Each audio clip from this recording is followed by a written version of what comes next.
Cristo Jesus, nosso Senhor. Então, aqui existem alguns aspectos dessa morte, né? Ela tem três aspectos: morte física. Morte na Bíblia não é sensação, não é parar, ficar dormindo, tá? Morte na Bíblia é separação. Primeiro aspecto: separa a morte física, separa o corpo do espírito. Todos estamos debaixo disso. Segundo aspecto: morte espiritual, separa o ser humano de Deus. De uma maneira, todos os seres humanos em algum momento estavam separados de Deus. Por quê? Porque foi um pecado, conscientemente. E terceiro, a morte eterna, que é aqueles que morrem separados de Deus e assim permanecem de eternidade. O primeiro aspecto, ele é inevitável. Nós morremos. O segundo aspecto, a morte espiritual, é passível de ser mudada. Você não é crente, você se converte, você vive espiritualmente.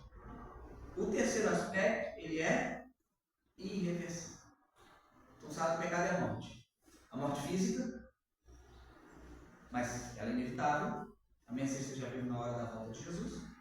A morte espiritual, que também é inevitável, mas é possível ser mudado. E a morte eterna, que é quando você vai para o inferno, porque é por algo de fogo, quando você morre sem Deus. Essa morte eterna, ela é justa e ela não pode ser mudada. Ela é irreversível. Agora, vamos abrir lá em 1 João. 1 João 1, 8 ao 10.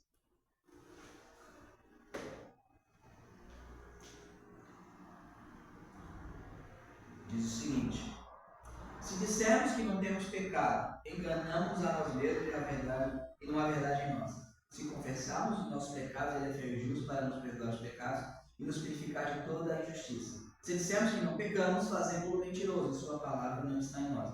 Alguns pontos aqui. Muitas traduções, inclusive aqui no Gênesis, eu pedi para apoio aí, mas eu acho que não vai, coloca aqui: se dissermos que não temos nenhum pecado, então a ideia de atos de pecado, não está aí, não é isso que diz. O que é? Se dissermos que não temos pecado, singular aqui, a natureza. Natureza pecaminosa. Isso. Nos enganamos. Se dissermos que nós não temos uma raiz pecaminosa, nós nos enganamos. Agora, se confessarmos os nossos pecados, ele está falando dos atos, os atos de pecado, os pecados. E se dissermos que não pecamos, atos de pecado. Então, devemos reconhecer que nós temos uma natureza pecaminosa que vai desembocar, infelizmente, em atos de pecado. Tem pessoas que falam que não tem isso. Essas pessoas, elas são mentirosas e chamam Deus de mentiroso. Por isso que eu falo, quem diz que não é pecador, não é salvo. Por quê? Porque ele está chamando Deus de mentiroso. Está chamando Deus de mentiroso. E ninguém pode dizer que Jesus é maldito se tem o Espírito Santo.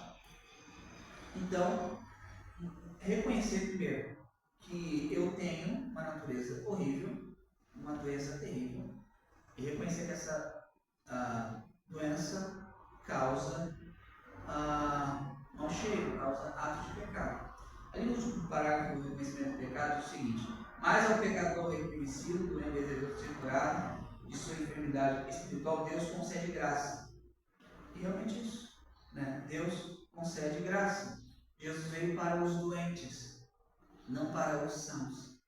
Ele veio chamar pecadores ao arrependimento. Quem são os doentes? Somos nós. O pecado é visto como uma doença. Estamos infectados como um vírus zumbi. Estamos infectados com o pecado. Não precisamos do remédio. E qual é o remédio? É a pessoa de Jesus. Deus pune o pecado. Ali o castigo do pecado. Já vimos que a pena do pecado é a morte. Sobre três aspectos: um inevitável, morte física; um passível de mudança, a morte espiritual; e outro irreversível. E a tristeza da morte, nos três aspectos, está na separação. Você é separado, seu corpo é separado aqui de Deus no momento, e é separado plenamente do Senhor. É uma tristeza, uma lástima. O Senhor Jesus, ao morrer na cruz, falou: Deus meu, por que me desamparaste? Não foi mera força de expressão. A palavra de Deus declara que a alma que pecar, essa morre. exatamente. João Batista disse a respeito de Jesus: eis o Cordeiro tira o pecado do mundo. Se Jesus veio ao mundo sofrer o castigo do pecado, e se o castigo do pecado é a separação de Deus, as suas palavras na cruz têm um significado real e muito profundo. Na cruz ele carregou em seu corpo os nossos pecados, sofreu o castigo do pecado, a morte, a separação para poder livrar-nos do mesmo. Pensa bem, os mártires cristãos iam para a morte cantando. Jesus estava apavorado, eles falaram que estava cheio de pavor. Ele estava suando sangue, gotas de sangue. Não era medo do castigo físico, era medo dessa separação. Daí a gente Deus sendo derramado sobre ele, algo que a gente não tem noção do que é. Se os nossos pecados já nos causariam pavor, ou seja, porque quando você vai para o inferno, se você for para o inferno, você vai para o inferno, ela vai carregar os pecados dela mesma. Aí ele deu sobre ela. Você imagina os pecados de toda a raça humana, cada pensamento inimigo, cada motivação errada, cada ato de injustiça, de Adão até o último homem criado. Não dá para isso, peso de uma pessoa.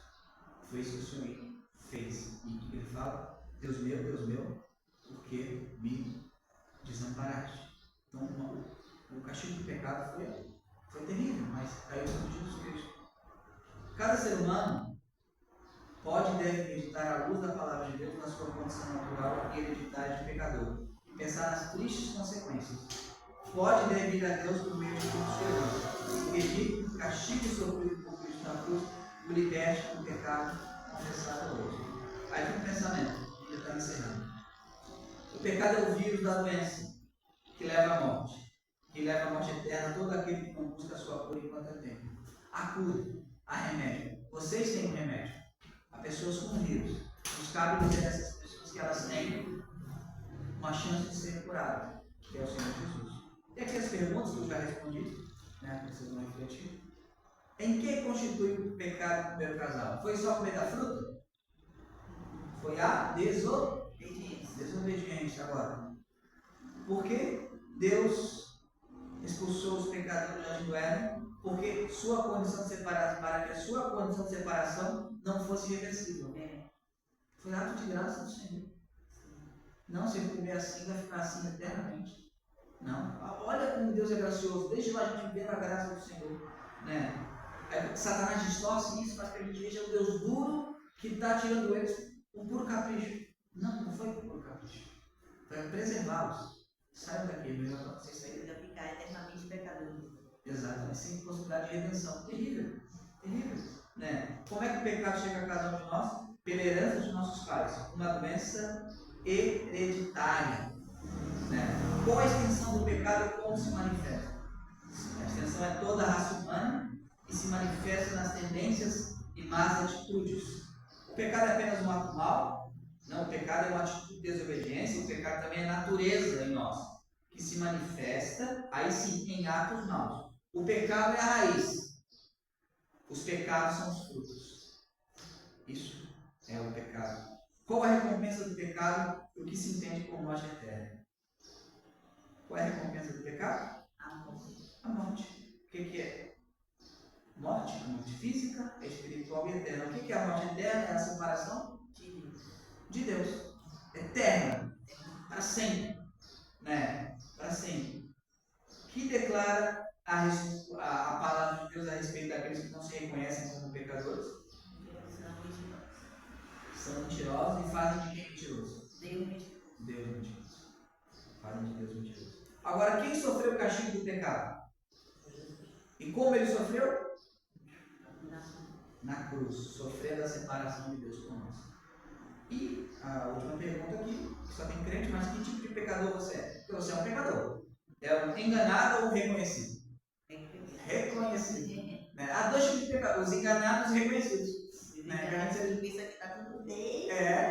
Não sou tão mal assim. Enganamos a nós mesmos. Eu sei que Deus, eu sou pecador, mas Deus já perdoou meu pecado do passado, presente e do futuro. Exatamente. Então, gostaram da primeira lição? Muito legal. Ótimo, esse é ótimo. Agora, eu não disse que as crianças são no sentido que elas, enfim, elas têm que ser elas têm que ser evangelizadas. Sim. Tem que ser... Estavam falando ali, Isso.